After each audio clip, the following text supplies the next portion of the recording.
Section 40. Moreover, Mahamate, the Tathagatas employ two kinds of powers for the support of bodhisattvas who come before them for instruction. And which two supporting powers? The power to appear in bodily form and speak to those in samadhi, and the power to anoint their foreheads. Mahamate, by relying on these powers of the Buddhas, bodhisattvas at the initial bodhisattva stage enter what is known as the light of the Mahayana Samadhi. Once they enter the Samadhi, Buddhas from worlds throughout the 10 directions appear in bodily form and speak to them by means of these powers, as they did to Vajragarbha Bodhisattva and to other bodhisattvas of similar virtue and accomplishment. Mahamate, the power of the samadhi attained by these bodhisattvas at the initial bodhisattva stage is a result of the good roots they have cultivated and accumulated over the course of 100,000 kalpas. As they work their way through the easy and difficult aspects of the various stages, they finally reach the Dharma cloud stage, where they dwell inside a magnificent lotus flower palace, seated upon a jeweled lotus flower throne, surrounded by a retinue of their fellow bodhisattvas, adorned with necklaces of jewels that shine like the sun or moon, or golden champka flowers. The great victors of the 10 directions then appear before their thrones in this lotus flower palace and anoint their foreheads, just as Chakra or a Chakravartin might anoint the forehead of a crown prince. This is what is meant by the power to anoint the foreheads of bodhisattvas. Mahamate, this is what is meant by the two powers that support bodhisattvas. Bodhisattvas who rely on these two powers will meet the Tathagatas. Otherwise, they will not.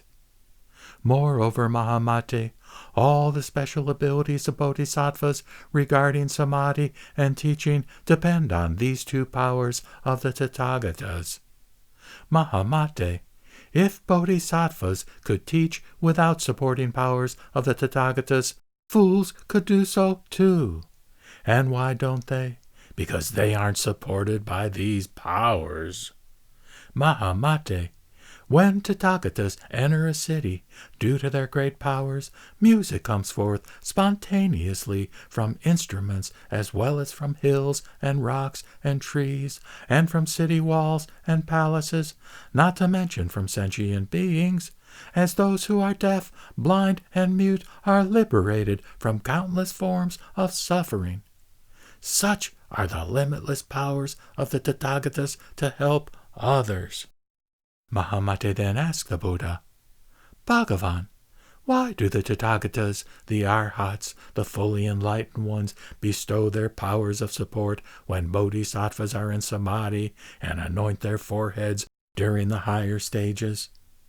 The Buddha replied, Mahamate, the Tathagatas, the Arhats, the fully enlightened ones use their powers to support bodhisattvas so that they are not troubled by demons and do not fall into the trances of Shravakas, and so that they will attain the personal realization of the Tathagata stage, and so that their attainments will increase. If they did not use their powers to support them, they might fall prey to the misconceptions and projections of followers of other paths, or to the longings of Shravakas and demons, and not attain unexcelled, perfect enlightenment. Therefore, all Tathagatas use their powers to protect bodhisattvas. The Buddha then repeated the meaning of this in verse. The noblest of those with higher powers vow to purify everyone, their samadhis and their foreheads, from the initial stage to the 10th.